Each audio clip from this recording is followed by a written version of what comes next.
کٹھالیوں میں سے، کیا لفظ ہے قرآن کا، ان کٹھالیوں میں سے کیوں گزارا، ثم جئتا علی قدر یا موسیٰ، اس کے بعد کہیں جا کر تم ہمارے معیار پہ پورے اترے. ہاں ہاں ٹھیک ہے جی، معیار پہ پورے اترے تو کوئی ان کا کام رکا ہوا تھا حضرت موسیٰ علیہ السلام کا، جس کے لیے یہ سارا کچھ بنایا گیا. کہا کہ اس طرح یہ ہے صاحب لفظ جہاں، کیا بات، وَاسْتَنَعْتُكَ لِنَفْسِي، اور اس طرح ہم نے تمہیں اپنے لیے چن لیا.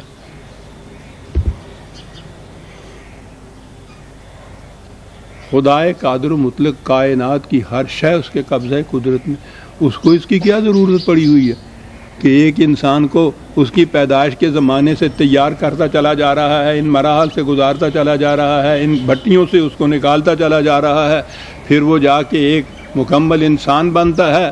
اور وہ کاہے کے لیے بنتا ہے؟ خدا کہتا ہے ہم نے تمہیں اپنے لیے چن لیا.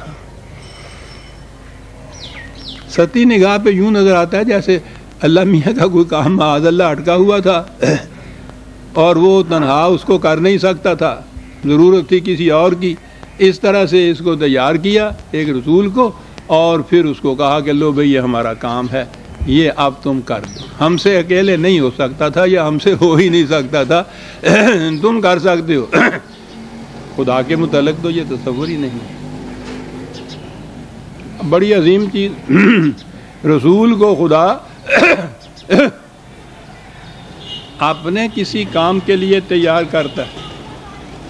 کیا کام تھا وہ جسے کے متعلق کہا کہ ہم نے تمہیں اپنے لیے چن لیا؟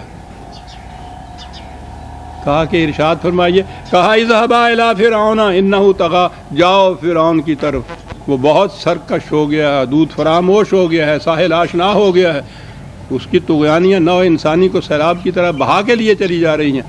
ہم نے تمہیں اپنے لیے چن لیا، فرعون کی طرف جاؤ اور اس کی سرکشی کا جواب دو. یہ ہے خدا کا ایک مقصد جس کے لیے تیار کیا جا رہا ہے اس رسول کو، فرعون کی سرکشی کو. کاہے کے لیے؟ محکوم مغلوب مقہور بنی اسرائیل کو اس کے پنجہ استبداد سے چھڑانے کے لیے.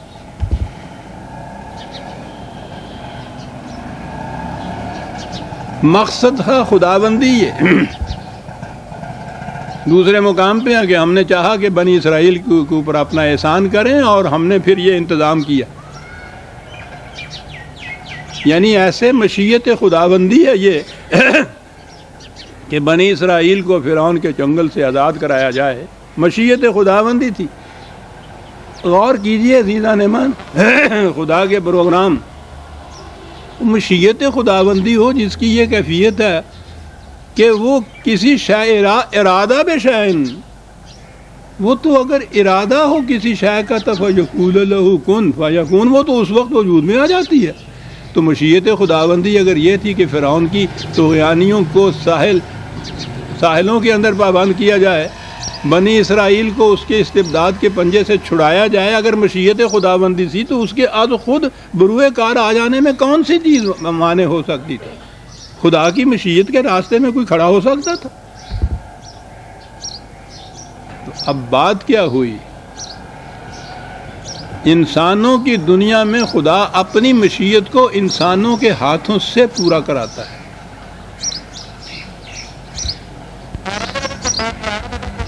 یہ ہے اصل چیز.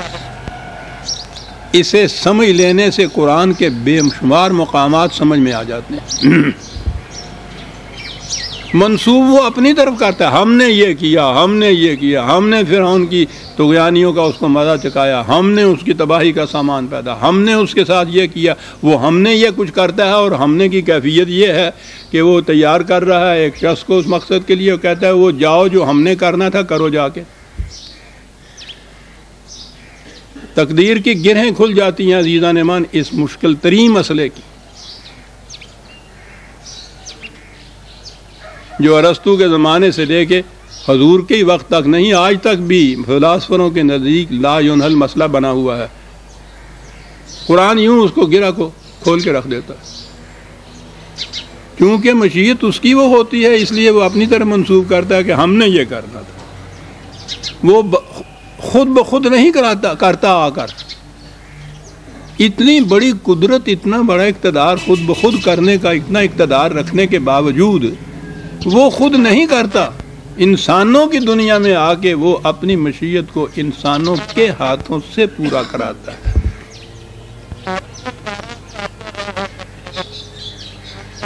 کہا کہ یہ اس کے لیے موسیٰ ہم نے تمہیں تیار کیا تھا، آ جائیے وہاں سے. تو گویا یہ میں نے اس لیے یہ عرض کیا ہے کہ یہ بات، اصولی بات سمجھ میں آ جائے کہ خدا اپنے پروگرام کو، اپنی مشیت کو انسانوں کی دنیا میں نافذ کس طرح سے کرتا ہے. رسول کا اور خدا کا تعلق یہاں سے پتہ چل گیا کہ خدا کی مشیت اس کے ہاتھوں سے وہ پوری ہوگی. یہ ہے دونوں کا تعلق، اسے ذہن میں رکھیے. آ جائیے اب نبی اکرم صلی اللہ علیہ وسلم کی بعثت مقدسہ کی طرف، جماعت مومنین کی طرف. اعلان کیا وَقَانَ حَقًّا عَلَيْنَا نَصْرُ الْمُؤْمِنِينَ 30/47. مومنوں کی مدد کرنا ہم پر فرض ہے. الفاظ بھی وہ کم درجے کے نہیں ہیں. حقاً علینا، خدا پر فرض ہے، واجب ہو جاتی ہے مومنوں کی مدد کرنا. تو اب سوچئے کہ اگر کہیں کوئی مومنوں کی جماعت مدد کی محتاج ہو تو وہ تو فریضہ خداوندی ہے ان کی مدد کرنا. یہ مدد کیسے ہوتی ہے؟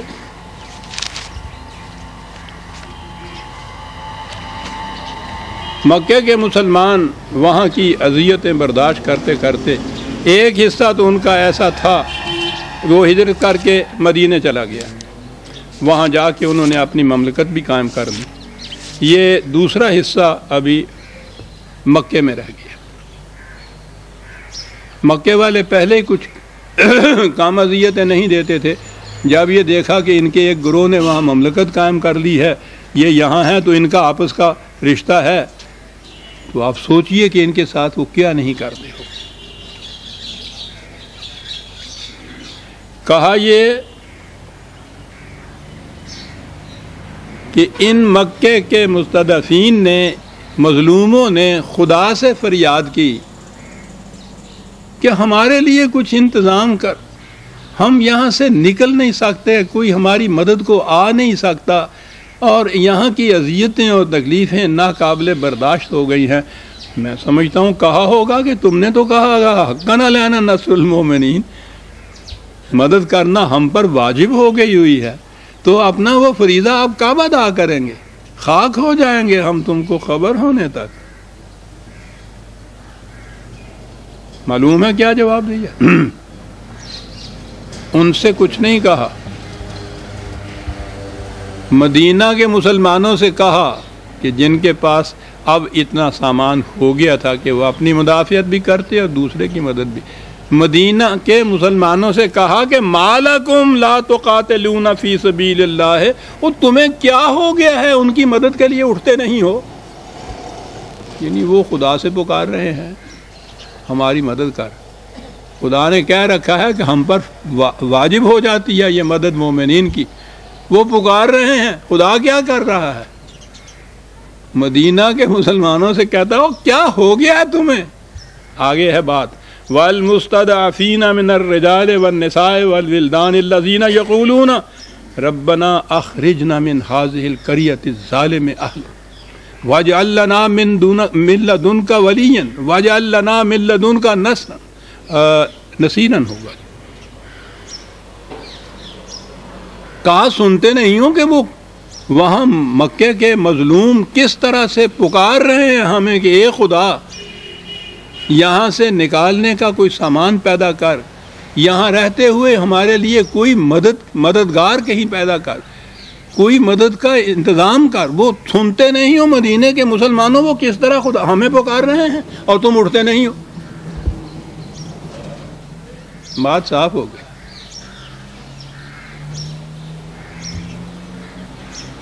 پھر یہ اٹھے، یہ 4/75 4/75